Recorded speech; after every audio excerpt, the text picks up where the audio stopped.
In this video, I'm going to be breaking down the differences between maximize conversions and maximize value of conversions. This is a very important topic, especially for people who have a variety of different products at different price points. So what we're going to go through is a full example of the differences here in an actual ad account. I'm going to show you two super important differences, and I think it's really obvious, and I like how this is actually something that I'm playing with right now. So this is results from the last 25 or so days for a huge A/B test we ran against this. And then I'm also going to explain why and when you should use one or the other. So keeping this as straightforward as possible. So first things first, we need to actually understand what the heck am I even talking about. So when we go into any of our existing campaigns, and we go to our performance goal when we're actually setting up our ad set, we're going to always have the option to choose maximize number of conversions or maximize value of conversions. Okay. If you choose maximize number of conversions, Facebook is focused on just driving as many conversions as possible. They do not care the value. They don't care about the revenue of those conversions. Meaning, if you sell something for $5 and something for $1,000, they don't care. It's equal by Facebook standard if they sell the $5,000 item or the $1,000 item. Maximize value of conversions is focused on showing ads to most likely people who are going to generate higher value, meaning more revenue for the business. Now, everyone probably sees this and they say, oh man, I got to go value of conversions. Of course, I got to go value of conversions.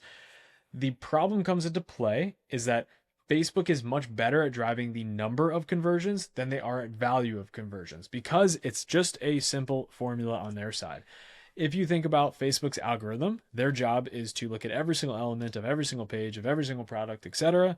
And if you give it more elements, it means it needs to do more on its back end. So if Facebook just sees product cost, we're going to call product cost X, and they know your cost per purchase average is $40, let's say, then your CPA that they are going for is $40, right? Really simple formula. All they need to do is get this input, which is going to be product and your cost per acquisition. It's really simple. I don't know if this example is too good, but it's very simple. They're only going for one single variable. Literally all they care about is the single purchase. However, when you're going for a value play, or let me explain this a little bit better. All they're going for is a single purchase. So if you have a bunch of different ad units, let's say these are all the ad units, it's just trying to find the best route to this single purchase. But now, if Facebook is going for value, now there's another variable, right? So there's an X and a Y. So now Facebook has all these ad units right here. They have ad number 1, ad number 2, ad number 3, ad number 4. It not only needs to look at the purchase, but then it also needs to look at the value of that purchase. So then these ad units might work to drive the purchase, but this ad unit actually drives the purchase and the high value. So there's another play involved, basically. There's another variable involved that makes it a little bit harder. So if you have less signals, you're always better off with maximized number of conversions.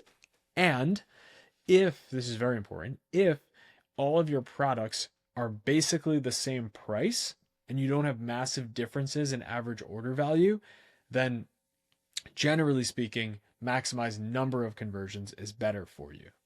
That said, I'm going to show you an example where maximize value of conversions is significantly better for a brand that we've been testing. So in this case right here, underneath all my drafts are two campaigns that we are testing very rigorously for this. And these are both doing the exact thing that they're supposed to be doing. These are all incremental attribution. So this is going to be around 95% new customer attribution. We're not counting 7-day click. We're not counting any view through. This is pure incremental. It's the worst attribution model possible. So this is as aggressive or as conservative as we can possibly get. Okay. Both of these campaigns spent $28,000.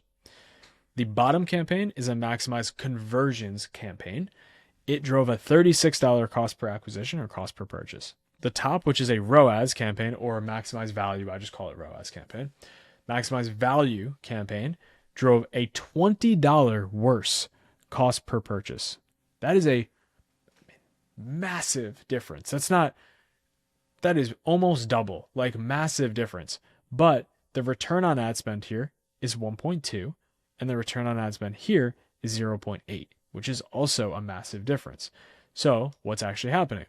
What's happening is Facebook has identified that it's able to drive significantly higher average order values on the ROAS campaign. So for example, if we actually just plug in our AOV column here,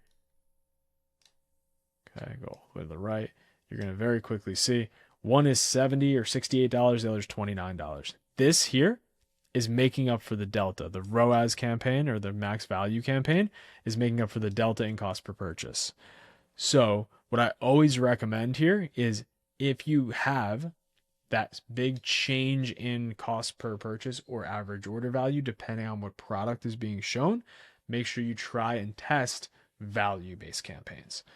In this example right here, this brand has some products that are literally $10 and other products that are $100+. Now, they like those purchases for the $10 purchases, those $20 purchases, but they really like those $100 purchases, which is why we care way more about the return on ad spend here. And that's why in the last just 7 days, we've started to make a major swing to then favor the incremental ROAS purchase. Don't worry about the ROAS here. This is going to get much better. It's probably heavily delayed because we're on incremental attribution. So looking to push more into value based on this specific brand. So I hope that breakdown really helps. As I mentioned here, it's super important to use maximize conversions if your AOV is steady and if you don't have a lot of signal. But if you have a lot of signal and your AOV is varying and fluctuating, then go ahead and test maximize value. And I would test it just like I am right now, which is just running 2 different campaigns at the same time.